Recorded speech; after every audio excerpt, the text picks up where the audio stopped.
Chapter 10. When Jonas turned and looked at Brooke, the sun had spilled through the shutters and into the room. He shook his head and smiled, couldn't believe his luck. He gazed at her, his desire and affection for her boundless.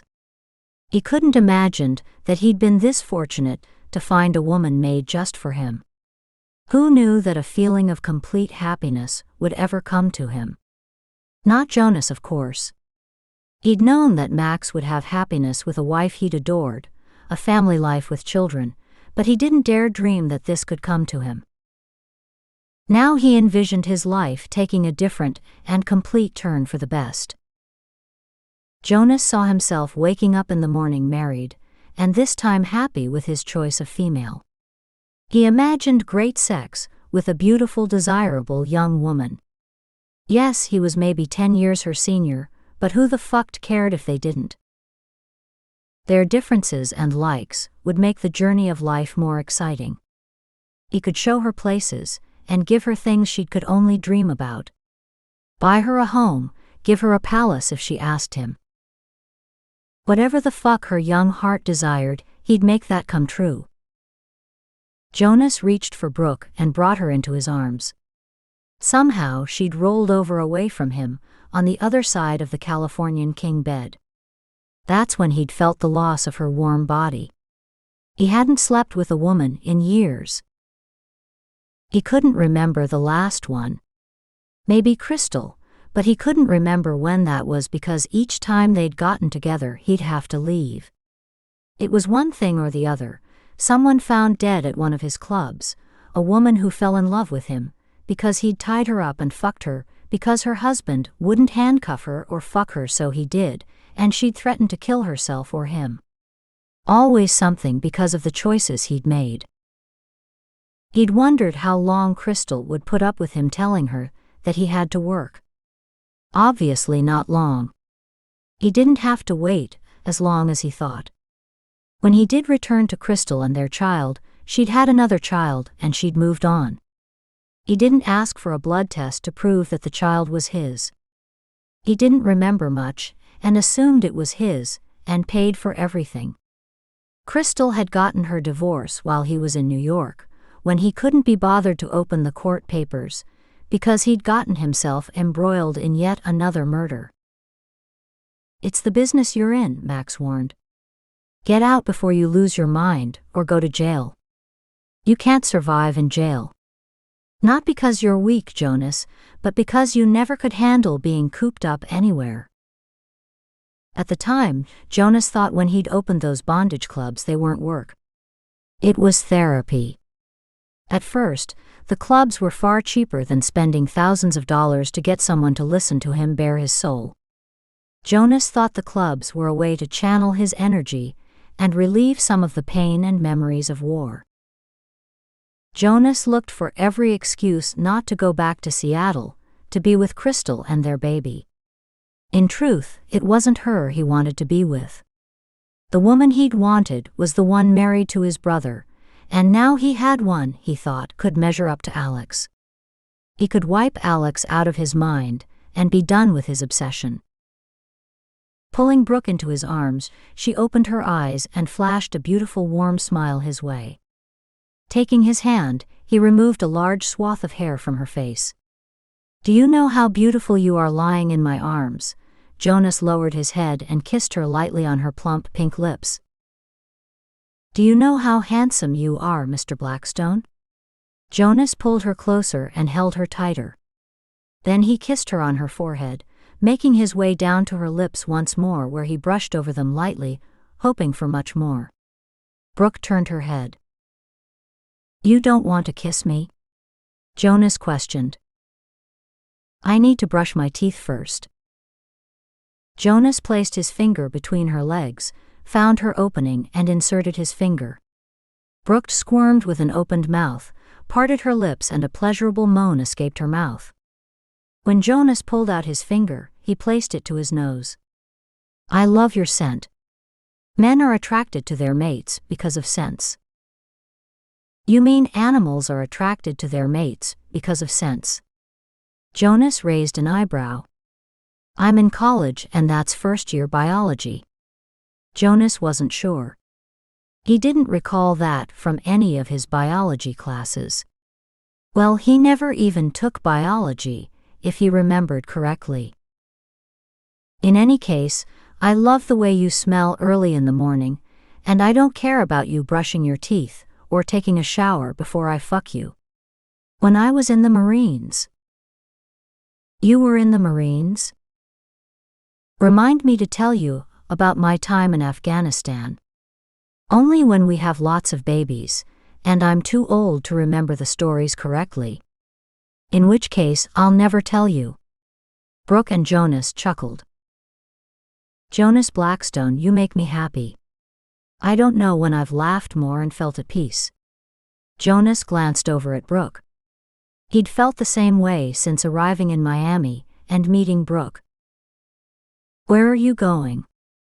Brooke questioned, as Jonas rose, then stepping out of the bed onto the hardwood floor. You need something to eat, and didn't you say you have classes tonight? If I read the Sun correctly, we've been in bed half the day. It's late. It's probably 2 p.m. You're not in the desert, and there are clocks. And no, it isn't 2, it's 3, and you're right. I have a 6 o'clock class. And you're going to need something to eat. I warn you, the only thing I can do is place toast in the toaster, coffee in the coffee maker, and order out.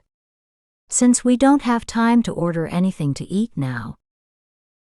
Toast and coffee is fine. I'm easy, and I can get a burger at school if I get hungry. When Brooke dressed and headed for the kitchen, she didn't expect a wonderful breakfast of bread, an assortment of jams and fruit. Reaching for the bread, before eating, she leaned over and kissed Jonas. I can see myself in the mornings taking care of you, Jonas confessed. He wanted to play the submissive, after being the dominant for far too long. And if you burn my breakfast, I'll make you sit at my feet with a collar while we eat. I'll hire a cook and a maid, and you can go to college or whatever your heart desires, and when you get home, I'll have your bath waiting. Jonas saw Brooke turn away from him, and he reached with his fingers and brought her lovely face back to meet his, and their eyes locked. Blue on brown. Is something wrong, Brooke? Nothing. Sometimes I can see this happening, but I wonder if it ever will. I've had too many disappointments in my life. I can't believe you're real. Are you real, Jonas? Jonas walked around and sat at the kitchen island next to Brooke. I'm real, and the life we want together will come true. Just wait until I tell my brother Max and his wife Alex. You will have everything you've wanted in life. All I want is you, Jonas. No one but you. I knew what I wanted the moment I saw you. And so did I, baby, Jonas admitted. They sat and drank coffee, and ate the brunch Jonas had prepared. I hope you don't mind, but I'd like to go home and then drive to school. I don't mind at all. We overslept, and there are things I have to take care of that I didn't get a chance to do before. I'm buying a mall. Brooke glanced up. You have that kind of money? I do, but my sister-in-law is going to help me out. I don't want to ask my brother who's over the estate. She agreed to make me a loan. I'm planning on opening a bar, and the place is near the beach. It's in walking distance, and the college crowd can come out of the surf and fall into my bar. I don't have a name for it yet, but soon. I need to finalize the papers with this realtor, who is eager to make some money. However, first I have to contact a lawyer. Do you know any lawyers? I'm sorry, Jonas. I wished I did. I don't have a need for lawyers. I don't have any money. How do you pay for that home and car? Jonas asked. It doesn't belong to me. I have access to them as long as I'm with Mark. Who is Mark? The man you saw me with the other night. I knew you were there.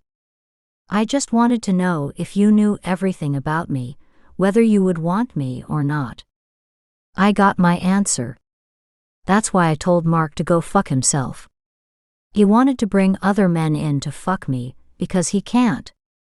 I tie him up and use a whip on his ass, then he likes to watch men fuck me and I don't want to know about anything else in your life. You're going to start over with me. We're both starting over. Now go get your clothes, better yet don't take any clothes. Leave Mark a note and the keys to the house and car. I'll pay for everything, and I don't want anything from you, but your word that you're mine, and you don't belong to anyone else. You can have your freedom to go and come as you wish. When you're tired of me, then you can leave, and I'll give you whatever you want to take care of you. Brooke glanced over at Jonas and tears welled in her eyes. I don't want to be with anyone else. You're all I want and all I've ever hoped for, Jonas. She wrapped her arms around Jonas's neck, and he picked her up and carried her into the bedroom. When they emerged, Brooke had a half hour to get back to the house, drop the keys, get the car, and rush to school. She'd planned on calling Mark and telling him where he could find the keys in the car, and put that life with him to rest. After kissing Jonas, Brooke left to head out to school, and Jonas called Dottie to tell her he'd be late. But first he needed to call Alex. He wanted Alex to know how happy he was, and that he'd found his Alex. Alex, how are you? As usual, it's snowing, it's a snow day, and the children are home, but Max isn't. Enough of me. How are you? What's going on? Now that you've had a chance to look over Miami, what do you think? I'll tell you later when I've had a chance to enjoy the place. Right now, I'm trying to buy this place that looks like a good investment. But that's another story, and the truth, I called you because I knew you'd be happy for me. I found a woman. Just like you. There was a long silence. Are you there, Alex? I'm here. Why the silence? Don't you want me to be happy? Of course. I wish you all the happiness in the world, but holding me up as a measurement for the type of woman you're looking for isn't fair to the woman or me. I've had a lot of bad breaks in my life, and good ones when I met Max. But you know all the drama that's involved with being a part of this family. I never thought. You never thought that I'd find anyone for me. I know I'm a lot of things, Alex, but I believed you were the main one who would want me to be with someone like me, and like you. What does that mean? Alex questioned. You know what it means. You can't hold on to both of us. You are wrong, Jonas. There are a lot of things about you that I've been wrong about, but I know in my heart that I'm not wrong now. You'll have to face it that I won't be that other half of Max you want. Another long silence. Tell me about her, Alex said, with a sigh that was so loud that Jonas heard it, yet he didn't say anything. He wanted to tell Alex about Brooke. He'd been so full with love that he had to tell someone, or he'd die. He told Alex her complete name, and that he'd only know her for a day at most. She was beautiful just like Alex, she had amber eyes, and he'd fallen in love with her at first sight. Wasn't that the same when Alex knew she'd fallen in love with Max, and had to find him, and make him pay attention to her? Brooke had been about the same age when Alex met Max, if Jonas remembered correctly. Does she love you, Jonas? She said she did. That's good enough for me. Alex knew that Jonas loved easily and often, but she didn't want to spoil his happiness. If he thought Brooke loved him, that was good enough for her, for now. Furthermore, she'd prayed that Jonas would find a woman that kept him out of trouble, so she could go on with her family, and devote herself to Max and the children. That had been a dream of hers since she'd met Max. Just be a loving, sexy woman for his eyes only, and bring some stability into their home. Alex? Alex, are you there? Yes, Jonas.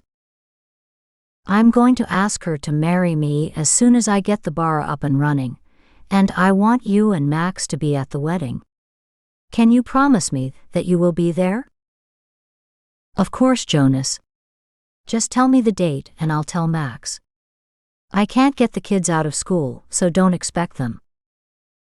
A moment of silence was all Alex heard, and perhaps she felt she'd hurt Jonas.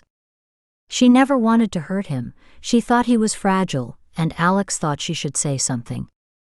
I can't promise you that they'll come, but we'll see. I have to check with Max first. As long as you and Max are here. That's all I ask for. There was hope in Jonas's voice when he hit the red button. He held the phone close to his heart. It had been great hearing Alex's voice again, and as often. He'd missed her so much. Just talking to her wouldn't do it for him. He had to see her one more time before he'd get married again, but this time it would be different. Chapter 11. Months passed. Brooke moved in with Jonas, and he'd been so busy getting the bar together for its big opening that he'd forgotten that it had been over 6 months with the purchasing of the building, liquor license, arrangement for his wedding, and reception at the bar on Saturday, and other shit he hadn't thought about. Brooke had been busy with her semester finals, and he'd rarely gotten a chance to talk to her at night. She'd come to the bar and helped by giving him ideas about how to decorate the bar. She'd studied until all hours of the night, fell asleep, and he'd have to carry her to the car and into the house. When he arrived home early in the morning, the sun was rising, and he placed Brooke in the bed. He knew she should have been home sooner, but she wanted to stay with him. Brooke never liked to be alone, especially since she'd broken up with her boyfriend Mark. Jonas didn't know why she'd felt that way, and he didn't ask her. He didn't have the time, but after they were married, he'd have more than enough time. He'd hired a bar manager and all the personnel he needed, and he was moving into a new home. Dottie had made a fortune on Jonas. He didn't mind because now he had a new best friend who could pull strings for him, and she knew all the best people in Miami. The ones who could get him what he needed for his business. When Jonas stepped into his home, Alex stepped out of the cab at the front door of Jonas's rental. Alex rang the bell as Jonas laid Brooke on the mattress. "Where are you going, Jonas?" Brooke purred. "Come and lay down. You've been working harder than I have, and I want you in the bed beside me. I want to suck your cock. I never get tired of giving you a blowjob." And Jonas never got tired of getting one from her. Jonas leaned over her, brushed a kiss across her lips, placed his hands through her blouse and held her full hard breasts. Then he leaned and sucked her taut nipple.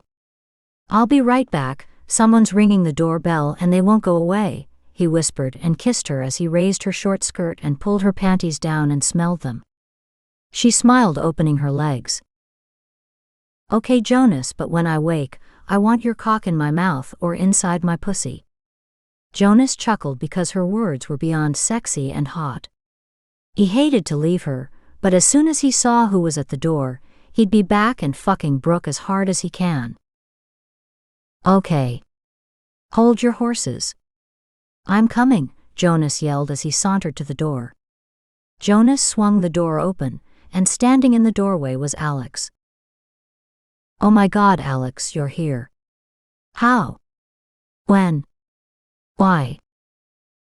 "It seems you forgot that you'd sent me and Max an invitation. He's flying in for the wedding on Saturday morning. He said that he couldn't make it earlier. And under no circumstances was I to take the children out of school. So all you have is me." Jonas grabbed Alex and pulled her inside the house. Then he reached for her bag and brought it in. "You're not staying long, are you?" "Long enough, Jonas. It's not like it used to be. The children are older now." "They haven't forgot me?" Jonas said, pulling Alex into the living room overlooking the ocean. You have a wonderful view here. Just wait until I take you to the house I bought for Brooke. Alex aimed a closed smile at Jonas.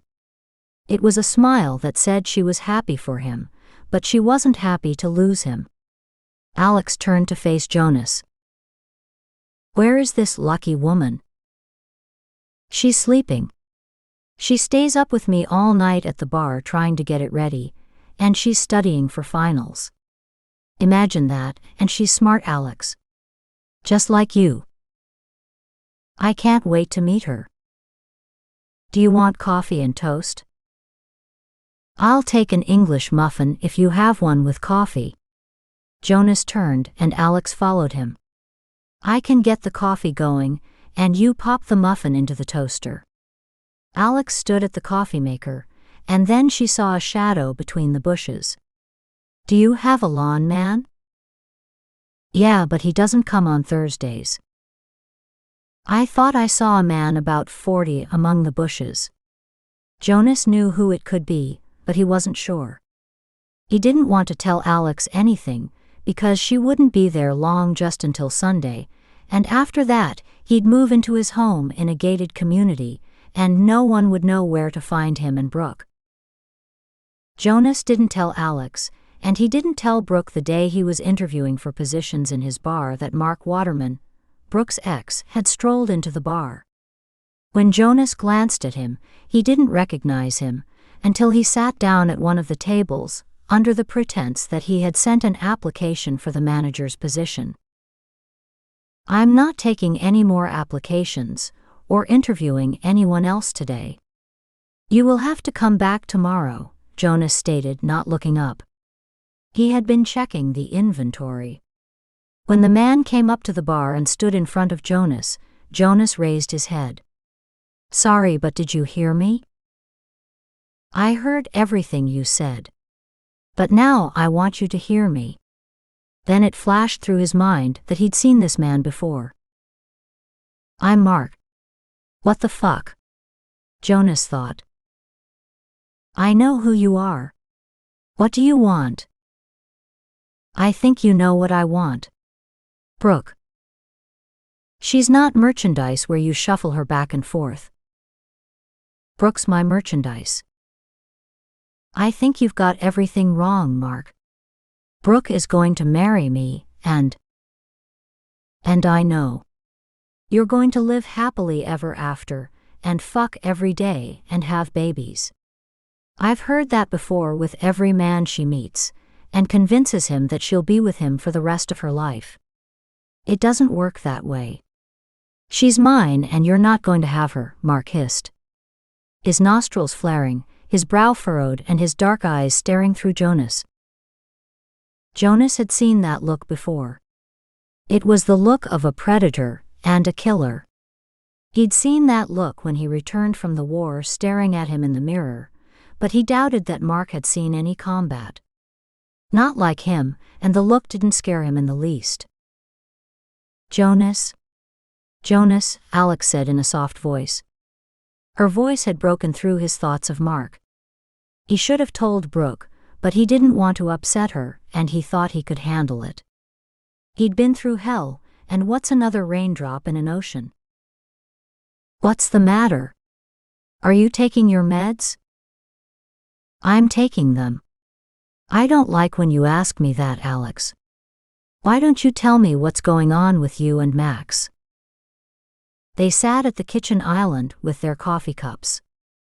Alex took a sip and glanced over at Jonas, who stared out, not looking at anything in particular, and then bringing his gaze into his cup. Alex knew something was bothering him, but what could it be? He hadn't been in Miami long enough to get into trouble, or had he? Trouble seemed to follow Jonas like buzzards followed half-dead animals. Alex leaned and placed her palm on the side of Jonas's face, caressed his chin, and then she turned his face to meet hers. He tried to lower his eyes, but she knew him well. Jonas, you can tell me. What is it? Brooke has an ex. When you say ex, do you mean an ex-husband? No. Nothing like that. He was her boyfriend. She's never been married, at least I don't think she has. Isn't that something you should find out first before you decide to marry someone? I know all I need to know about her. I'm in love with her, and that's all I need to know or want to know. No husband or boyfriend is going to change my feelings for Brooke. I know what kind of person she is. She's like you, Alex. For fuck's sake, Jonas. When are you going to grow up?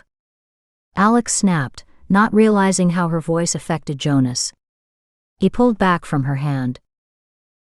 Don't talk to me like I'm a child. Some of Max is rubbing off on you.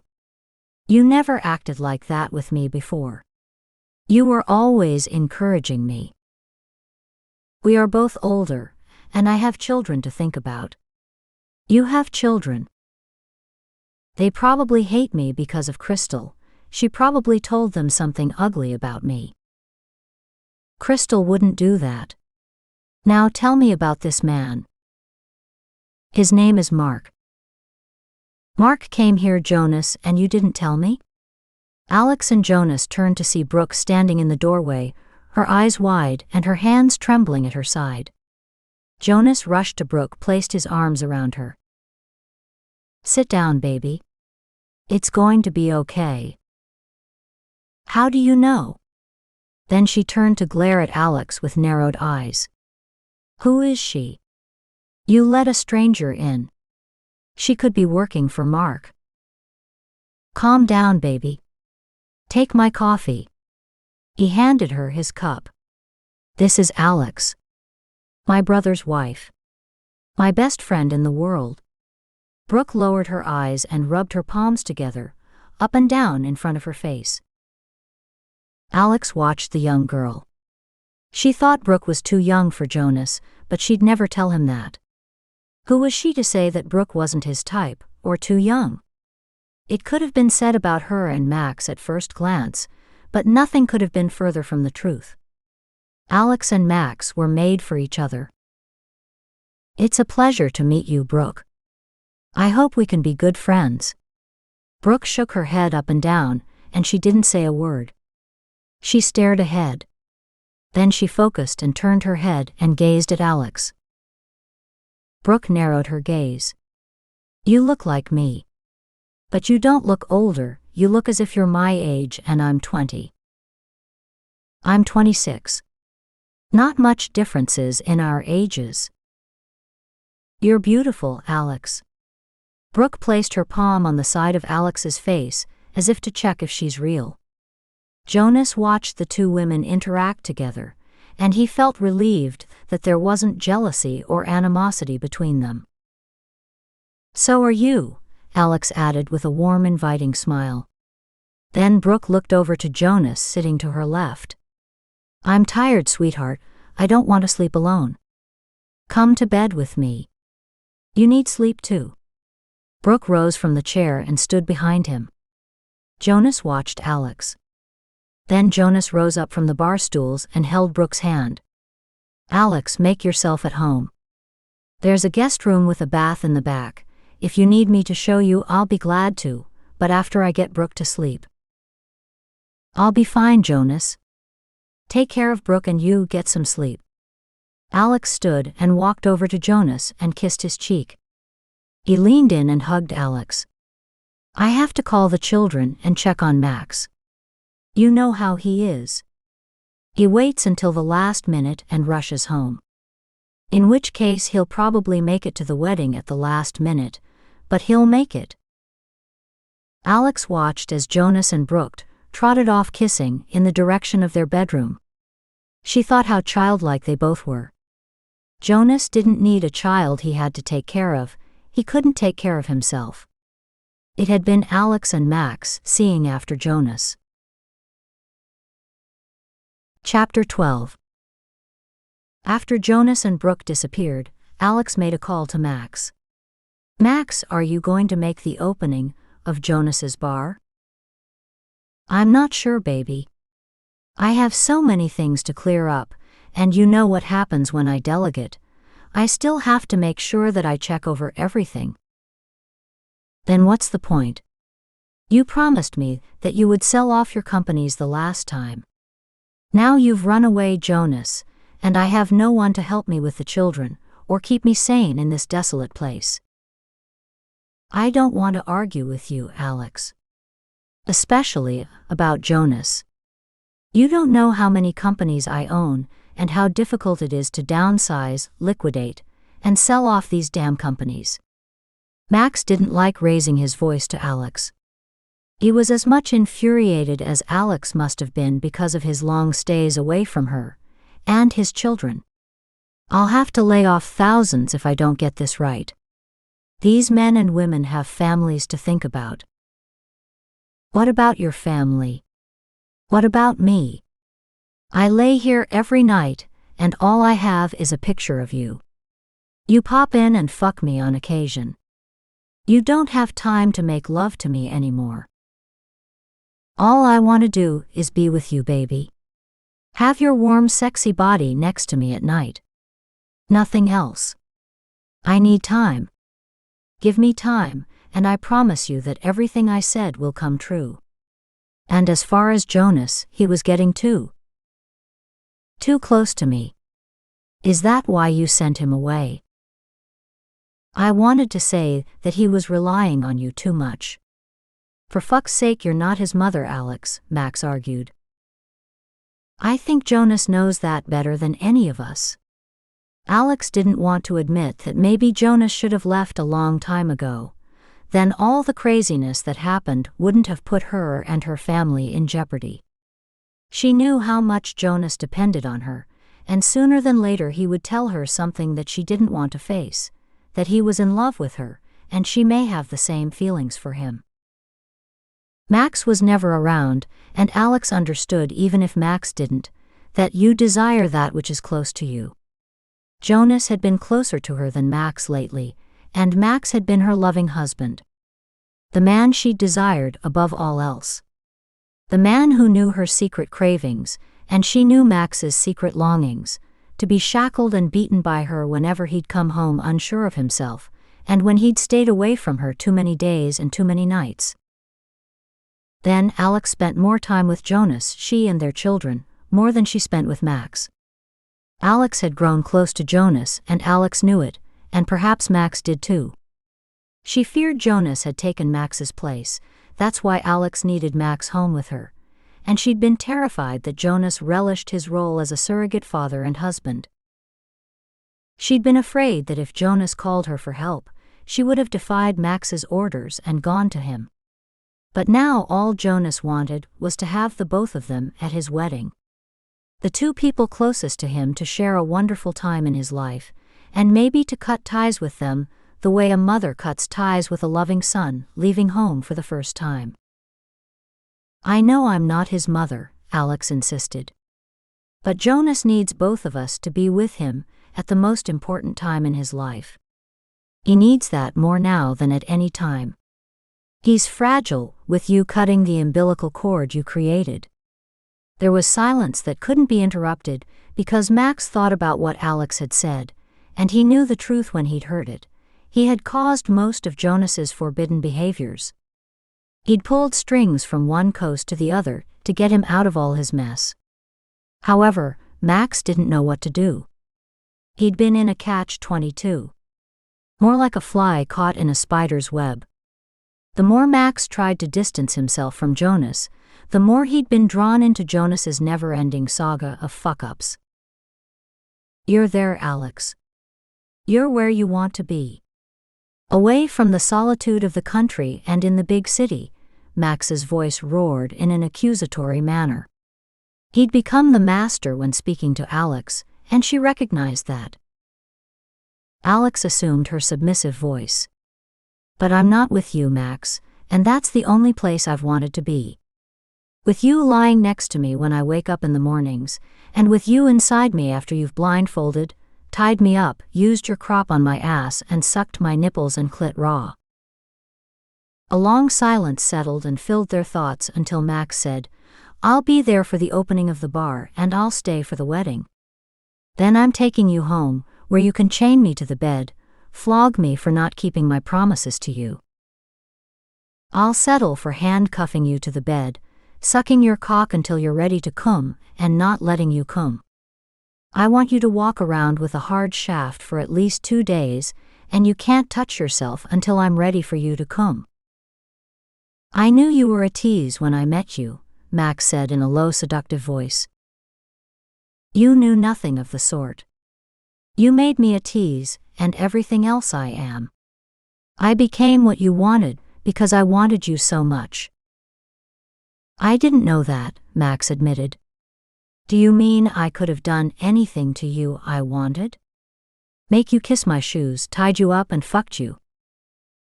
You did that, Alex joked.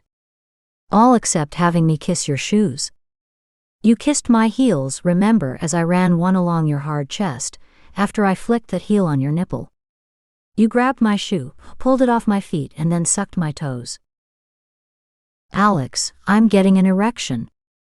I can't work like that. You know you're the only woman I can get hard for. That's why I'll never let you go, Max whispered into the phone. I know, Max. I know. There was a bit of sadness in Alex's voice. She loved Max so much and never wanted to leave him, but she needed more than fly in, fuck, and fly out again.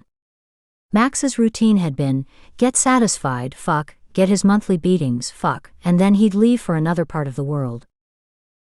Max had gotten used to the predictable events of their lives, and Alex suspected that he'd never give up that part of his life. She wanted him to make love to her. Maybe his thoughts of lovemaking had been different from hers. Hell yes, they were. She wanted him to bring her flowers, not a new gadget to tie her up and then bring her to orgasm. She wanted to wake up in the mornings and not find an empty space next to her. Not a note on his pillow telling her what he wanted her to do to him the next time he came home. She wanted that now. She wanted him with her now. Alex. Alex. Yes, Max. I'll try to make the opening. If not, I promise you I'll be at the wedding on Saturday. Alex knew if it were at all possible, Max would keep his promise. He'd kept most of his promises to her, and because of that, she overlooked the little things he'd promised and didn't keep. Jonas is going on his honeymoon on Sunday. They're flying out, you know. Did you remember to have the extra jet ready? Don't worry. All that's taken care of. It was a relief to Alex to hear that Max's voice had changed. Maybe it was because Jonas would be getting married, and he didn't have to worry about him for a while. We have to stay here to help close the house and hand the rental office the key. He's only staying a week because of the bar, and we'll have the house to ourselves. There's a pool and the beach. Who knows what we can do that Sunday night, Alex said, her voice low, sexy and inviting. I know what I can do. Now I have to go. I've held up my meetings long enough. If you want me there, then let me go, baby. Oh, I forgot to ask. What kind of woman is Jonas marrying? Young and pretty. I'll send a picture of her and the bar later. I hope not too young. The first young pretty thing was underage. I hope he checked her age. I don't have time or money to convince parents not to put him in jail. I have to go now, baby. I'll fly in and check on our children, and then I'll meet you on opening night. Kiss the children for me. Alex hit the button and held the phone to her chest. Then she sighed and picked up her purse, placed the phone in it, and trotted down the hall to the spare bedroom. When she opened the door, it was a wonderful room full of light and the sound of the ocean. Which was good because she'd planned on lying in the sun and going for a swim in his pool and maybe skinny dipping in the ocean when Max arrived. When Alex glanced up, Jonas stood leaning in the doorway. Is everything okay? Did you sleep? Alex asked. Only a little. I closed my eyes, if that's what you mean. I don't need that much sleep. I'm like your husband. Well, almost like him. Jonas walked into the room as Alex placed her clothing in the drawer and hung up a few things. He sat on the bed and watched her. You and Brooke do look alike. I hope that wasn't on purpose. What do you mean, Alex? I think you know what I mean, Jonas. Jonas lowered his head and then raised it to meet Alex's eyes. No. I didn't plan to meet someone who looked like you. That was the furthest thing from my mind. It just happened. A fortuitous meeting. It wasn't planned if you think that. I'll tell you about it later. Do you want to come with me to the club? Maybe look around and give me pointers. Don't you want to wait until Brooke wakes up? She'll be all right. She needs to rest because she has another final Friday evening. The night of your opening? I have you and Max coming to celebrate with me, that's all I need. You and Max, and soon I'll have my family, and I won't have to depend on Max. But you, I will always need. Jonas rose from the bed and held out his hand, and Alex placed her palm inside his after aiming a closed warm smile his way.